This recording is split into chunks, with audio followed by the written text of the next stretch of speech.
창세기 4장 2절로 7절 다 같이 봉독합니다. 그가 또 가인의 아우 아벨을 낳았는데 아벨은 양치는 자였고 가인은 농사하는 자였더라. 세월이 지난 후에 가인은 땅의 소산으로 제물을 삼아 여호와께 드렸고 아벨은 자기도 양의 첫 새끼와 그 기름으로 드렸더니 여호와께서 아벨과 그의 제물은 받으셨으나 가인과 그의 제물은 받지 아니하신지라. 가인이 몹시 분하여 안색이 변하니 여호와께서 가인에게 이르시되 네가 분하여 함은 어찌 됨이며 안색이 변함은 어찌 됨이냐. 네가 선을 행하면 어찌 낯을 들지 못하겠느냐.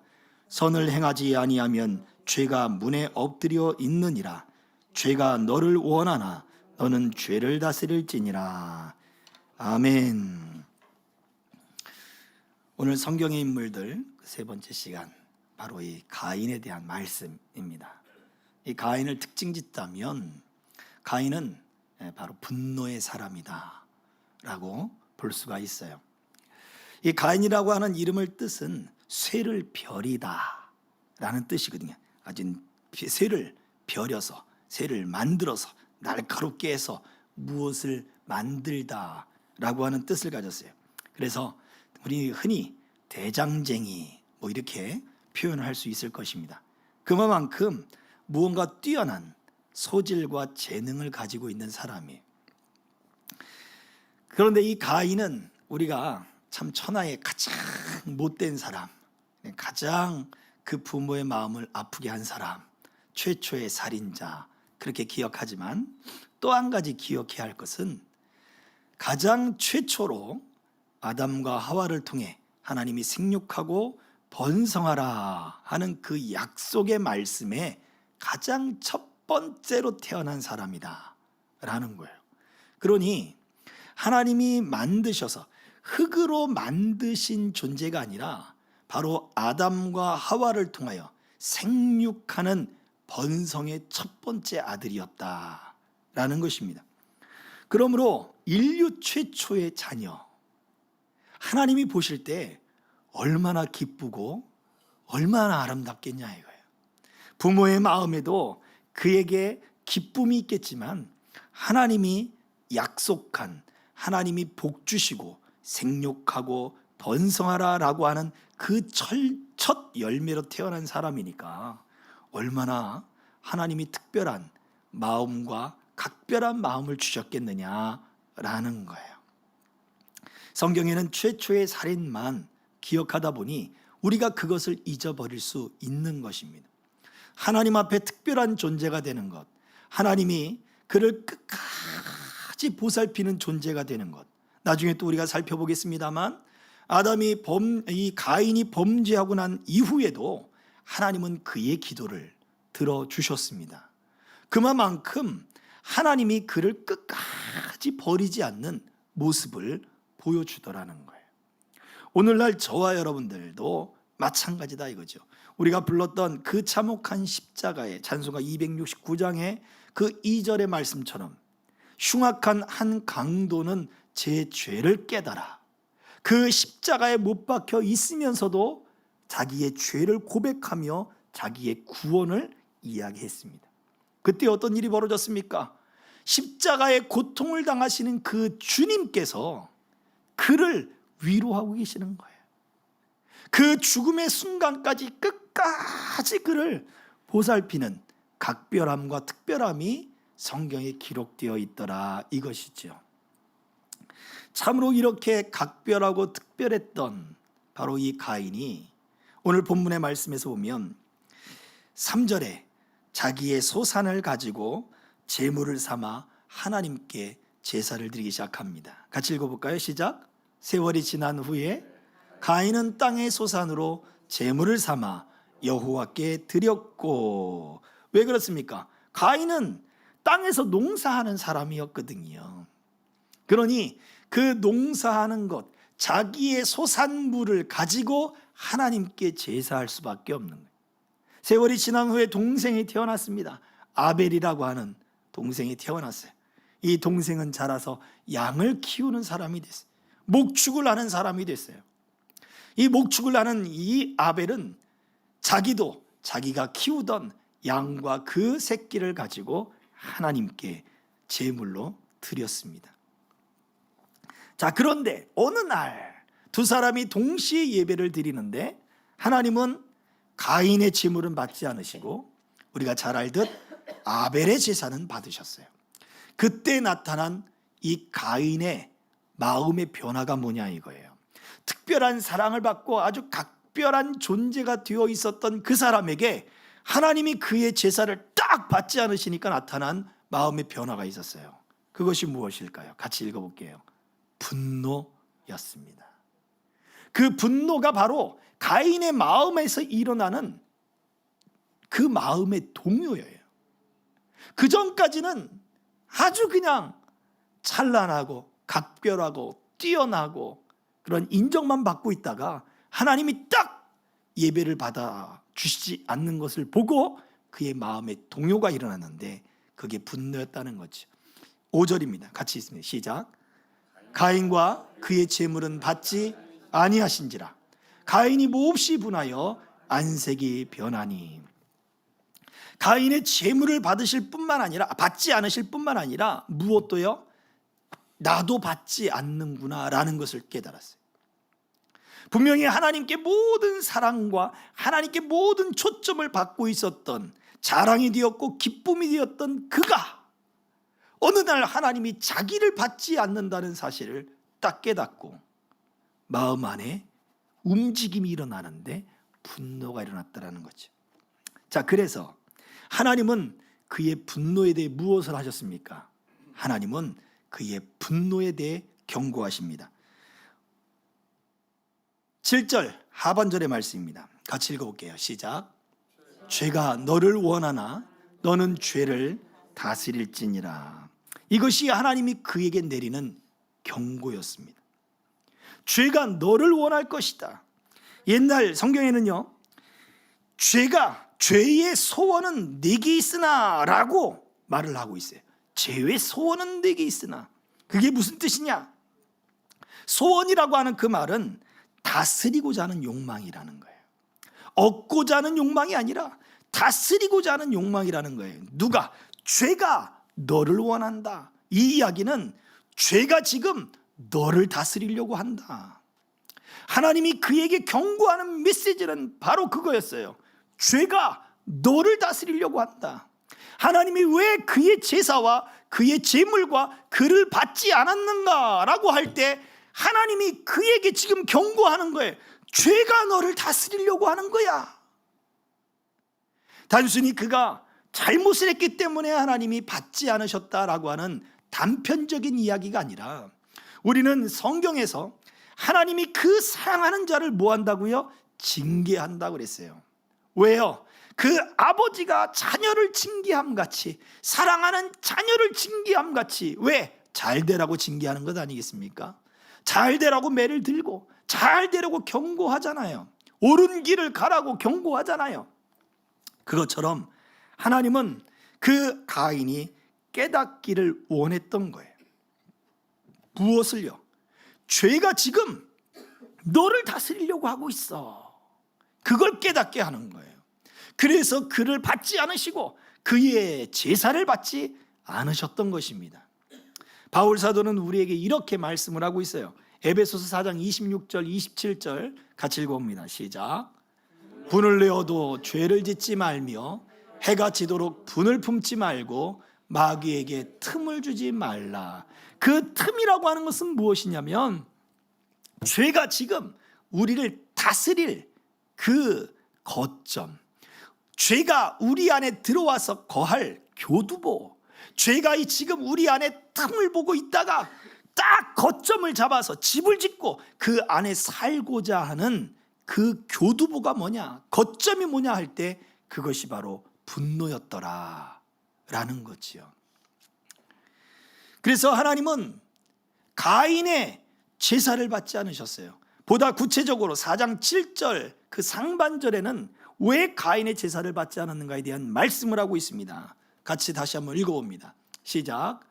네가 선을 행하면 어찌 낯을 들지 못하겠느냐. 선을 행하지 아니하면 죄가 문에 엎드려 있느니라. 그가 지금 선을 행하지 않고 있었던 거예요. 죄가 다스리려고 하는데 그의 마음 안에는 어느덧 분노가, 그의 마음의 변화 속에 분노와 시기와 다툼과 그런 것들이 그 마음 안에 지금 생겨나고 있는 거예요.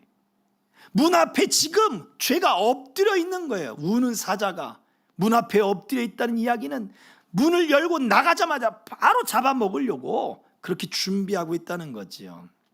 그만큼 코앞에 위기가 닥친 거예요. 선을 행하지 못했던 그 가인의 모습 속에서, 그렇다면 이 선이라고 하는 것은 그저 그냥 착하고 친절하고 그냥 부드럽고 따뜻한 것을 이야기하느냐, 그게 아니라는 거죠. 이 가인은 지금 그의 모든 행동에서 믿음이 사라지기 시작했던 것입니다. 왜 하나님이 그의 제사를 받지 않고 그에게 죄가 지금 너를 다스리려고 하는다라고 하는 경고를 주느냐? 첫 번째는 바로 그의 행동은 믿음에 의한 행동이 아니었다라는 것입니다. 믿음으로 아벨이 하나님께 더 나은 제사를 드렸다. 그 이야기는 뭐냐? 아벨은 지금 하나님을 향하여 그의 행하는 모든, 자기가 수고한 양을 기르며 그리고 살아가는 모든 것이 믿음을 토대로, 믿음을 기초로 지금 하고 있는 거예요. 그런데 가인은 농사하는 자였는데 그가 농사를 짓고 그에게 주어진 모든 재능과 일들이 믿음 안에서 하고 있지 않았더라 라는 것입니다. 그래서 성경은 가인은 자기의 소산, 땅의 소산으로 재물을 삼아 하나님께 드렸다. 자기의 소산, 자기의 수고, 자기의 땀, 자기가 흘린 모든 재능들, 자기가 지금 드러나고 있는 거예요. 아벨도 자기가 키우던 양을 드렸지만 아벨은 지금 자기가 드리는 것 안에는, 베이스에는 지금 믿음이 있더라라는 거죠. 가인은 자기가 수고한 모든 걸 드리고 있지만 믿음은 빠진 거예요. 내가 주를 위하여 지금 이렇게 수고하고 있어요. 내가 지금 이것을 위해 얼마나 힘쓰고 있는 줄 아세요? 믿음은 사라진, 자기가 지금 그 안에 가득 차 있더라 이것이죠. 그래서 네가 선을 행하면 왜 낯을 들지 못하겠느냐? 착한 일을 하면 낯을 든다, 이 얘기가 아닌 거예요. 모든 것이 다 믿음으로 하고 있느냐? 지금 그 이야기를 묻고 있는 것이지요. 히브리서 11장 6절 아까 띄웠는데 같이 읽어보겠습니다. 시작. 믿음이 없이는 하나님을 기쁘게 하지 못하나니 하나님께 나아가는 자는 반드시 그가 계신 것과 또한 그가 자기를 찾는 자들에게 상 주시는 이심을 믿어야 할지니라. 아멘. 믿음으로 하나님께 드리는 그 모든 사람은 하나님이 계신 것을 믿고 우리가 행하는 모든 일들이 하나님이 결국 보상해 주실 것이다.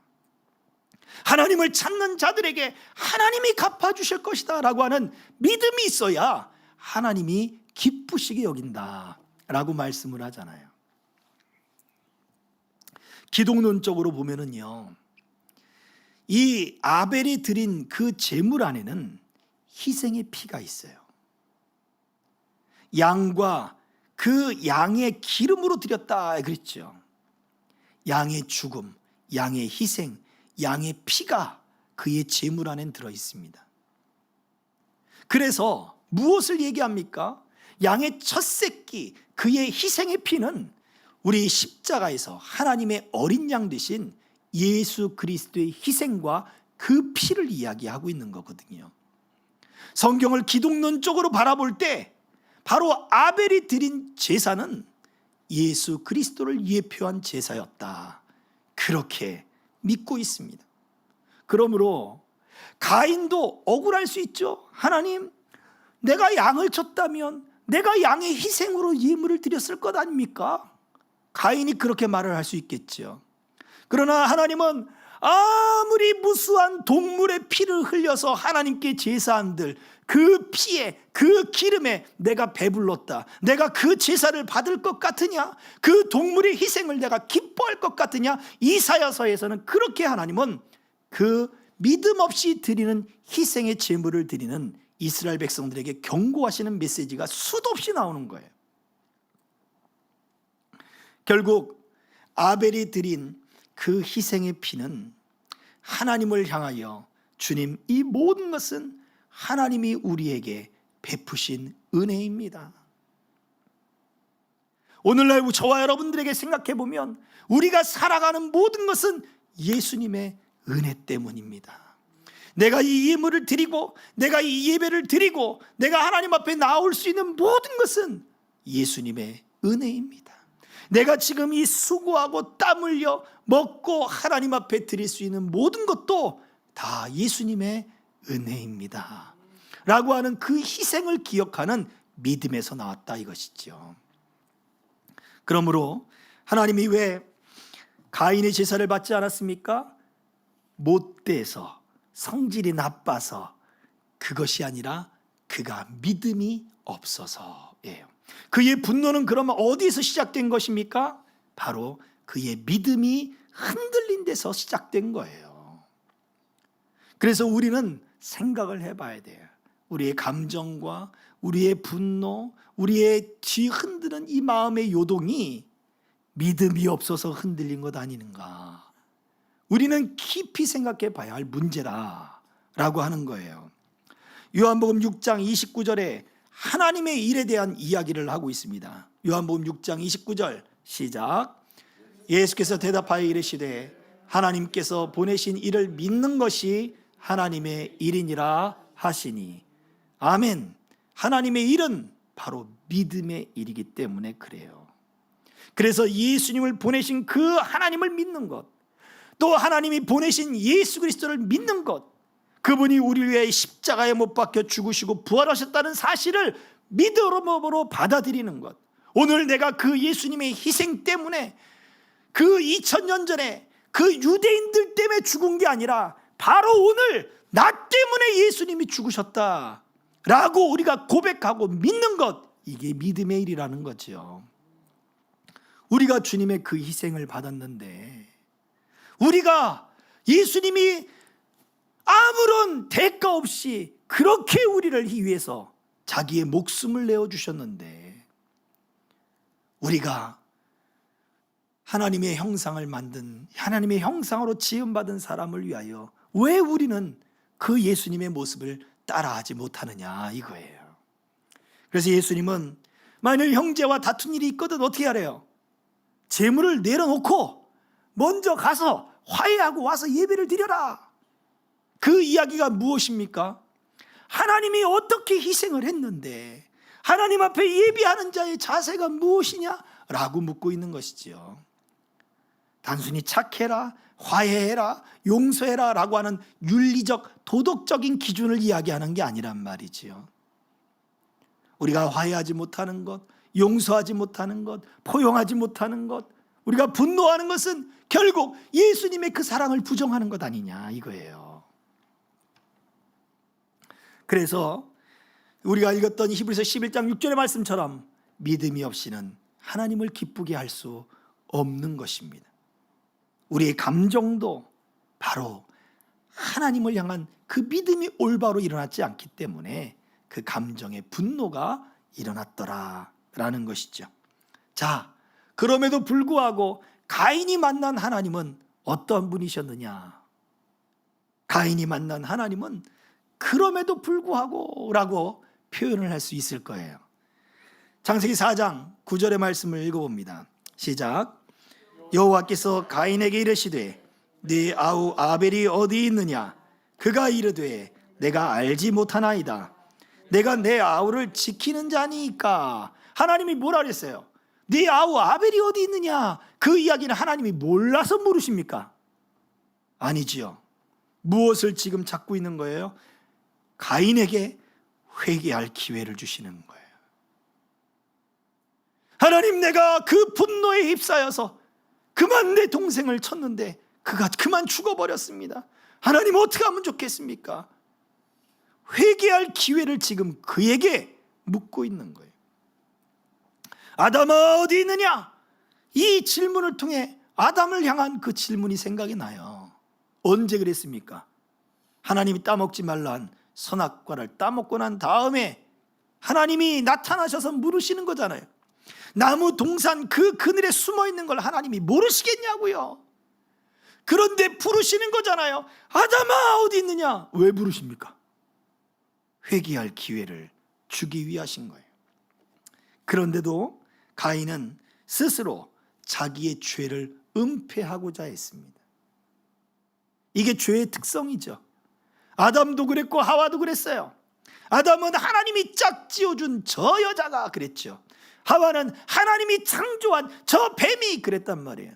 다 하나님께로 핑계. 자기가 아닌 이 죄는 나 때문에 생긴 것이 아닙니다.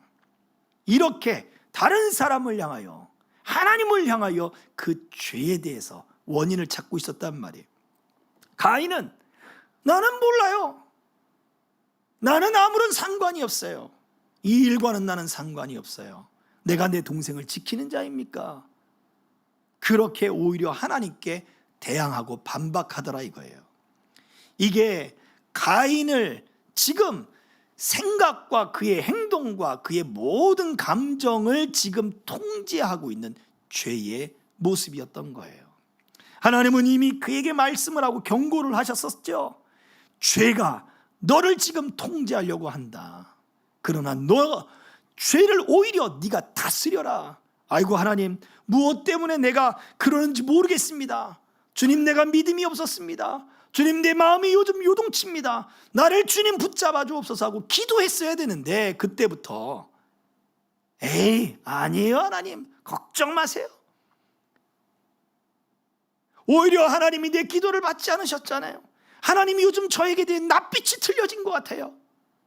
내가 그렇게 하나님 앞에 각별하고 뛰어난 존재였는데 이젠 동생이 태어났다고 하나님 저 동생을 향하여 그 동생의 예배만 받으시고 나는 하나님 무엇입니까?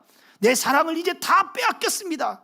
오히려 그렇게 분노하고 그렇게 지금 행동하고 있지 않느냐라는 것입니다. 죄에 대하여 변명하고 은폐하려던 결과가 무엇입니까? 그는 저주 속에 유랑하는 자가 되었습니다. 그런데 그 상황 속에서도 가인이 하나님께 원망을 합니다. 내가 가는 곳마다 사람들이 이제 나를 보면 나를 죽일 것입니다. 그러자 하나님이 가인에게 무엇을 주었느냐? 창세기 4장 15절입니다. 같이 읽어보겠습니다. 시작. 여호와께서 그에게 이르시되 그렇지 아니하다. 가인을 죽이는 자는 벌을 7배나 받으리라 하시고 가인에게 표를 주사 그를 만나는 모든 사람에게서 죽임을 면하게 하시니라. 하나님은 가인에게 표를 주셨어요. 가인을 죽이지 말라라고 하는 표를 주셨어요. 비록 저주 가운데 유랑하는 자가 됐지만 하나님이 그를 지키시는 표를 주었더라. 이해가 되지 않는 말씀이에요. 이 속에서 하는 것이 무엇입니까? 죄 가운데 유랑하는 자라 할지라도 하나님은 그를 외면하지 않더라 라는 것입니다. 그러니 그 흉악한 한 강도가 자기의 그 마지막 때라도 나를 불쌍히 여기소서 하니 그의 기도를 받으시더라 이거예요. 결국 우리가 어떠한 상황에 있든지 하나님은 우리의 기도를 받기 원하시는 것입니다. 시편 86편 5절에 이런 말씀이 기록되어 있어요. 같이 읽습니다. 시작. 주는 선하사 사죄하기를 즐거워하시며 주께 부르짖는 자에게 인자함이 후대하심이로다. 아멘. 하나님은 선하신 분이 윤리적이고 도덕적인 분이라는 그 이야기가 아니라 하나님 존재 자체가 그냥 선하신 분이, 완벽하게 좋으신 분이. 그래서 그 하나님 앞에 사죄하면, 그 하나님 앞에 회개하면, 그 하나님 앞에 나아가면 우리의 죄를 용서하시기를 즐겨하는 분이시다. 다윗은 이 경험을 하고 이것으로 하나님 앞에 부르짖는 거예요. 그래서 주께 부르짖는 자에게 인자하심이 후하심이로다 라고 고백할 수 있었던 것입니다. 자, 오늘 말씀을 정리하겠습니다. 첫 번째, 가인이 가지고 있던 그 분노는 그 죄의 거점이 되더라. 죄가 우리를 다스릴 그 교두보가 되더라 이거예요. 그 분노는 믿음에서 시작된 거예요. 믿음이 없는 예수가 사라지고 그 은혜가 사라지는 것에서부터 그 마음이 요동치더라 이것입니다.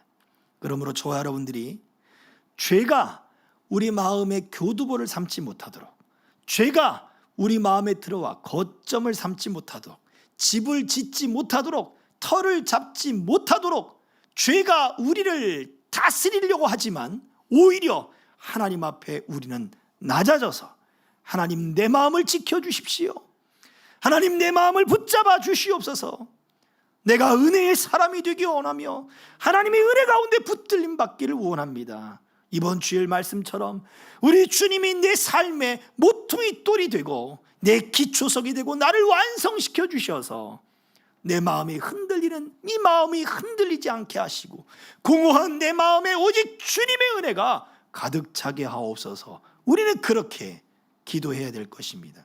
두 번째, 이 가인을 통해서 그렇게 죄 가운데 저주 가운데 유랑해도 하나님이 그에게 표를 주며 그를 끝까지 외면하지 않는 것처럼 하나님은 저와 여러분들이 어떠한 상황에 있다 할지라도 우리를 외면하지 않으시는 줄 믿습니다. 그래서 더 하나님 앞에 그 은혜의 보좌 앞에 우리 예수님을 붙들고 담대히 나아갈 수 있게 될 줄 믿습니다. 오늘 이 가인을 통하여 우리의 어떤 모습을 보게 됩니까? 저와 여러분들도 하나님의 오직 은혜만 붙잡히고 혹 우리의 마음이 흔들린다, 우리의 믿음이 흔들린다, 주님 앞에 구하고 이 마음이 붙잡아지고 채워지기를 그렇게 간구하는 저와 여러분 되시기를 주의 이름으로 축복합니다. 어떤 상황에서도 하나님은 할 수 있습니다. 하나님의 뜻 안에서는 회복할 수 있습니다. 하나님의 뜻 안에서는 모든 것이 다 용서받을 수 있습니다. 그러므로 하나님의 뜻 안에 내가 거하게 하옵소서 기도할 수 있기를 주의 이름으로 축복합니다. 아멘. 이 시간 함께 기도하겠습니다. 말씀을 생각하며 주님, 내가 하나님 이 마음이 오직 예수로 가득 차게 하여 주옵소서. 내 마음에 일어나는 요동들, 흔들림들 예수가 있으면 견고하며 흔들리지 않을 줄 믿습니다. 내 마음이 지금 공허하여 다른 것들로 채우려 합니다. 예수로만 채우게 하여 주옵소서. 주의 은혜로만 채우게 하여 주옵소서. 하나님의 뜻 안에 있으면 회복할 수 있습니다. 주님, 주의 뜻이면 가능합니다. 주님, 주의 뜻을 내게 베풀어 주시옵소서. 우리가 주여 삼차하기도 하겠습니다. 주여, 주여, 주여. 할렐루야. 살아계신 아버지 하나님, 은혜와 사랑을 감사합니다. 아버지, 아버지, 아버지, 주 뜻 가운데 하나님이 함께 하시고 붙잡아 주시고 내 아버지 하나님이 역사해 주시기를 간절히 빌고나오니 할렐루야. 아버지 하나님이 은총을 베풀어 주시며 아버지 하나님 그 은혜 속에 인도하여 주시고 하나님 함께 주시기를 간절히 빌고납니다. 할렐루야. 주여, 주여, 주여. 아버지 하나님, 우리가 믿음에 있지 못하고 예수 안에 있지 못하고 우리가 아버지 하나님 그 예수로 행하지 못했던 우리 그 믿음 없는 아버지 일들 때문에 우리 마음이 흔들렸습니다.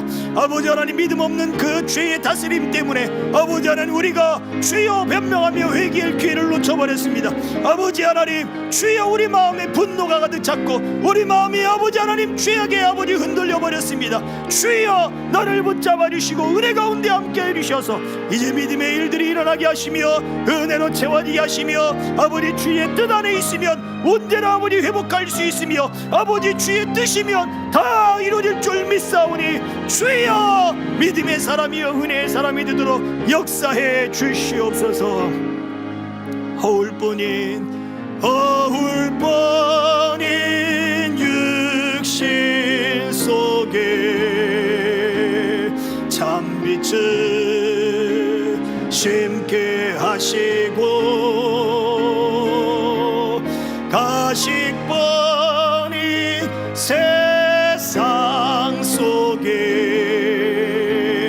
미랄로 썩게 하소서. 주님, 이 낮은 자를 통하여 주님, 이 낮은 자를 통하여 어디에 쓰시려고 어디에 쓰시려고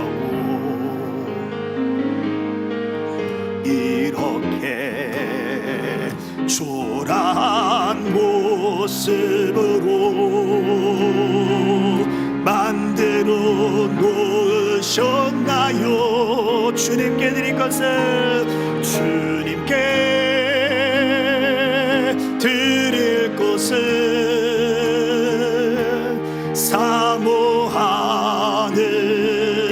이 마음뿐. 이 생명도 달라시며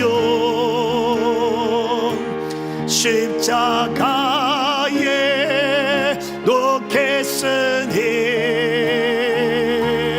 허울번인 육신 속에 참빛을 심게 하시고 가식번이 세상 속에 미랄로 썩게 하소서.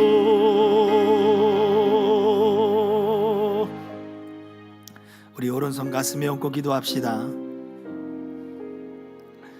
하나님, 저 손이 우리 주님이 만져주시는 손 되기 원합니다. 십자가에 못 박히셔서 피 흘리셨던 손 되기 원합니다. 제자들에게 보이시며 내 손과 내 옆구리에 손가락을 넣어보라, 의심하는 자들아 말씀하시던 그 손 되기 원합니다. 우리 마음에 있는 모든 동요함이 사라질지어다. 우리 마음에 일어나던 죄의 다스림의 거점들이 사라질지어다. 주님의 뜻이면 내가 회복될 줄 믿나이다. 어떠한 환경에서도 내가 회복될 줄 믿나이다.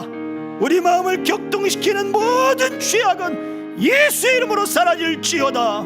예수님으로 그 믿음이 견고해질지어다.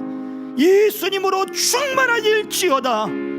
혹 하나님이 우리의 예배를 받으시지 아니하시며 우리의 기도를 받지 아니하신다는 그러한 생각이 들 때에도 하나님의 징계요, 하나님이 말씀하시는 소리를 올바로 알고 하나님의 깊은 뜻을 깨달아 아버지여 나를 불쌍히 여기소서 기도하는 우리의 심령 되게 하여 주시고, 아버지 나의 죄를 용서하소서 기도할 때에 우리 주 예수 그리스도의 공로로 깨끗하게 씻어 주시옵시고 주님 안에 회복되는 역사가 일어나게 하여 주옵소서. 주님이 기쁘게 받으시는 심령들이 되게 하여 주시옵소서. 내가 나사렛 예수 이름으로 명하노니 모든 심령이 깨끗함을 입을지어다. 예수 그리스도의 이름으로 기도하옵나이다. 아멘.